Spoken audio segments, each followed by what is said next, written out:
राम मंदिर के लिए सत्ता भी गंवानी पड़ी तो कोई दिक्कत नहीं होनी चाहिए।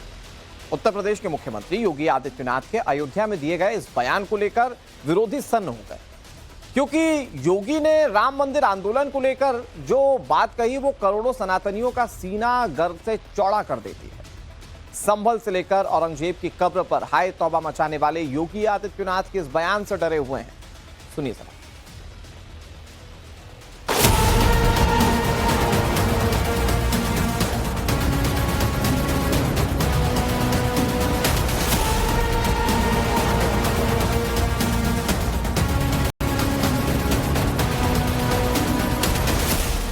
मेरी 3 पीढ़ियां श्री राम जन्मभूमि आंदोलन के लिए समर्पित थी। का कौन हम सत्ता के लिए आए हैं, राम मंदिर के लिए सत्ता भी गंवानी पड़ेगी तो कोई समस्या नहीं होनी चाहिए। प्रभु श्री राम के लिए सत्ता भी गंवानी पड़ी तो कोई दिक्कत नहीं। उत्तर प्रदेश के मुख्यमंत्री योगी आदित्यनाथ ने प्रभु श्री राम की जन्मभूमि अयोध्या से जब ये बड़ा बयान दिया तो विरोधियों के दिमाग की बत्ती गुल सी हो। ये पहला मौका नहीं, योगी आदित्यनाथ ने इससे पहले भी कई बार विरोधियों को ललकारते हुए ये चेतावनी दी है कि वो ये कतई न समझे कि वो कुर्सी के लिए सत्ता में आए हैं। वैराग्य को ओढ़कर जब योगी ऐसा बयान देते हैं तो और मजबूत समझ पड़ते हैं और ज्यादा चुनौतीपूर्ण दिखाई देते हैं, क्योंकि ये बात सच है, जब किसी के पास खोने के लिए कुछ नहीं होता तो पाने के लिए आसमान होता है। योगी के नेतृत्व की यही खूबसूरती उन्हें कई बार बड़ा बनाती है, बार बार विजयी बनाती है। महाकुंभ में 68 करोड़ सनातनियों को अपनी इसी नेतृत्व क्षमता और मजबूत इरादों से योगी ने एकजुट किया। ये आत्मबल ही है योगी का जो विरोधियों को उनके आगे टिकने नहीं देता। महाकुंभ की अपार सफलता के बाद अपने प्रभु श्री राम के चरणों में दर्शन और पूजन करने अयोध्या पहुंचे योगी ने जो बातें कही वो हर किसी के दिल दिमाग में समा गई। योगी ने राम जन्मभूमि अयोध्या में उन दिनों को याद किया जब अयोध्या का राम मंदिर बना नहीं था और कैसे राम मंदिर की दिशा में आगे बढ़ने वाले कदमों को व्यवस्थाओं का शिकार होना पड़ता था। मेरी 3 पीढ़ियां श्री राम जन्मभूमि आंदोलन के लिए समर्पित थी। मुझे कोई समस्या नहीं थी, लेकिन शासकीय व्यवस्था जिस नौकरशाही से जकड़ी होती है, उस नौकरशाही में एक बड़ा वर्ग ऐसा था जो कहता था कि मुख्यमंत्री के रूप में अयोध्या जाने से विवाद खड़ा होगा। हमने कभी विवाद खड़ा होता तो होने दीजिए, लेकिन अयोध्या के बारे में कुछ सोचने की आवश्यकता है। दरअसल योगी राम जन्मभूमि आंदोलन के लिए समर्पित जिन 3 पीढ़ियों का जिक्र कर रहे हैं वो 3 पीढ़ियां गोरक्षपीठ के दिवंगत महंत दिग्विजयनाथ, ब्रह्मलीन महंत अवैधनाथ और स्वयं योगी आदित्यनाथ की बात कर रहे हैं। दरअसल गोरक्षपीठ मठ राम मंदिर आंदोलन का अगुवा रहा है। गोरखनाथ मठ के महंत दिग्विजयनाथ का इस आंदोलन में बड़ा योगदान रहा। साल 1949 में विवादित ढांचे में जब रामलला का प्रकटीकरण हुआ, उस दौरान वहां गोरखनाथ मंदिर के तत्कालीन महंत दिग्विजयनाथ मौजूद थे और कुछ साधु संतों के साथ कीर्तन कर रहे थे। महंत दिग्विजयनाथ ने राम मंदिर की शिला पूजन में भी भाग लिया था। महंत दिग्विजयनाथ की मृत्यु के बाद उनके शिष्य और उत्तराधिकारी महंत अवैधनाथ ने भी मंदिर आंदोलन में सक्रिय भूमिका निभाई। 1986 में जब कोर्ट के आदेश पर विवादित परिसर का ताला खोला गया, उस वक्त गोरखनाथ मंदिर के तत्कालीन महंत अवैधनाथ वहां मौजूद थे। महंत अवैधनाथ के ही शिष्य हैं योगी आदित्यनाथ। साल 1990 के दशक में योगी ने राम मंदिर आंदोलन में हिस्सा लिया।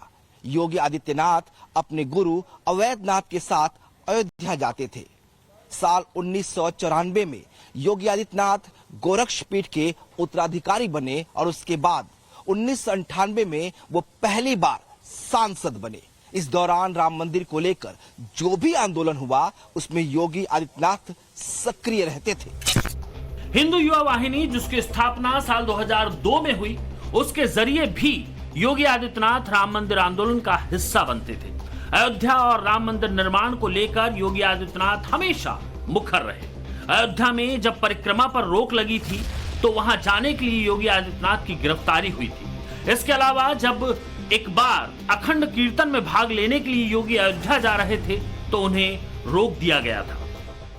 एक सांसद के तौर पे उन्होंने हमेशा ही संसद और सार्वजनिक मंचों पर राम मंदिर के निर्माण की वकालत की, ताकि राम मंदिर के निर्माण को राजनीतिक के साथ साथ सामाजिक समर्थन मिल सके।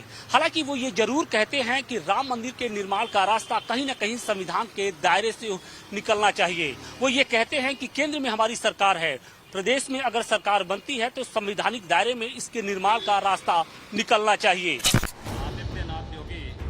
और वही हुआ। साल 2017 में योगी आदित्यनाथ उत्तर प्रदेश के मुख्यमंत्री बने और राम मंदिर के मुद्दे ने तेजी पकड़ी। मुख्यमंत्री बनने के बाद योगी आदित्यनाथ अयोध्या पर हर वक्त ध्यान केंद्रित किए रहे, लगातार अयोध्या जाते रहे। उसी संदर्भ को दोहराते हुए योगी ने अयोध्या में ये बड़ा बयान दिया कि राम मंदिर के लिए सत्ता भी गंवानी पड़ी तो कोई दिक्कत नहीं होनी चाहिए। फिर एक वर्ग ऐसा था जिसने कहा कि आप जाएंगे फिर राम मंदिर की बात होगी। तो मैंने कहा कौन हम सत्ता के लिए आए हैं, राम मंदिर के लिए सत्ता भी गंवानी पड़ेगी तो कोई समस्या नहीं होनी चाहिए। और हम लोग उस समय फिर इस कार्यक्रम के साथ जुड़े। मैंने से 19 से कहा, मैंने कहा जो बस चुपचाप जाकर के देखो दीपोत्सव का कार्यक्रम कैसे हो सकता है। और वे यहाँ आए, उन्होंने यहाँ सर्वे किया, उन्होंने कहा दीपोत्सव का आयोजन होना चाहिए। मैंने कहा मैं जाऊंगा, दीपोत्सव करते करते बीच में फिर राम मंदिर की बात उठेगी तो इसको क्या करेंगे। उन्होंने कहा नहीं, कार्यक्रम हो इसके बारे में हम सबसे बात करते हैं और सबका सकारात्मक भाव हो।